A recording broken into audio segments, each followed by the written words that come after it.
देखिए यहाँ पे क्वेश्चन दिया गया है, क्वेश्चन बोल रहा है in the assumption of kinetic theory of gases be consider elastic collision between gas molecules बहुत डिफरेंट इफ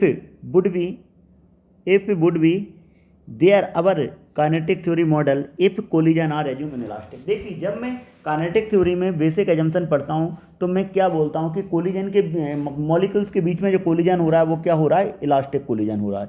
लेकिन अगर आपसे बोला गया है कि इलास्टिक कोलिजन की जगह कौन सा कोलिजन होना स्टार्ट हो जाए, इन इलास्टिक, तो हम लिख सकते हैं in case of in elastic collision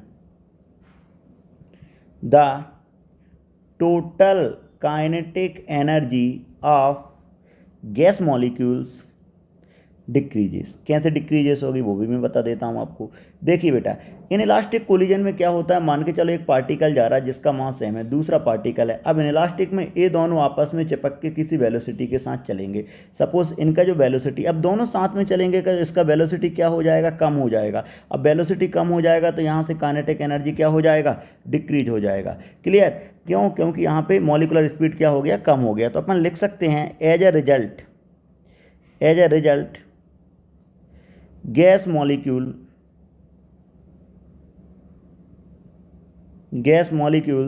will gradually settle down at the bottom of the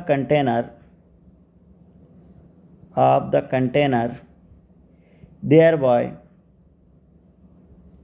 causing the pressure of the gas to go on decreasing। तो यहाँ पे क्या होता है कि मॉलिक्यूल सेटल डाउन हो गया बॉटम में, तो आपके पास क्या होता है कि गैस का, देखो मॉलिक्यूल्स कम हुआ तो यहाँ पे गैस का जो प्रेशर है वो क्या हो गया, कम हो गया। क्लियर? धीरे धीरे कम होता जाता है। तो मैं क्या लिख सकता हूँ, at a time will come when the pressure of the gas will come reduce to zero। देखिए जरा, अब इस कंसेप्ट को समझ लेते हैं। देखिए जब मैं बात करता हूँ काइनेटिक थ्योरी ऑफ गैसेस की, तो वहाँ पे मैं मान के चलता हूँ कि पार्टिकल या मॉलिक्यूल्स के बीच में जो कोलिजन हो रहा है वो क्या, इलास्टिक कोलिजन है। अब मुझसे बोला गया है कि यहाँ पे आपको इलास्टिक कोलिजन की जगह कौन सा कोलिजन लेना है, इन इलास्टिक कोलिजन। अब जैसे मैं इन इलास्टिक कोलिजन लूँगा तो मैं देखूंगा कि दो मॉलिक्यूल साथ में चलेंगे तो उनका वेलोसिटी क्या हो जाएगा, डिक्रीज। और जब वेलोसिटी डिक्रीज होगा तो काइनेटिक एनर्जी भी क्या होगा, डिक्रीज होगा। अब काइनेटिक एनर्जी जैसे जैसे डिक्रीज हो गया तो पार्टिकल है वो क्या है, डाउन, मतलब बॉटम सरफेस में सेटल डाउन होने की कोशिश करेगा। अब बॉटम सरफेस में सेटल डाउन होने की कोशिश करेगा तो मॉलिक्यूल्स के बीच में प्रेशर क्या हो जाएगा, कम हो जाएगा।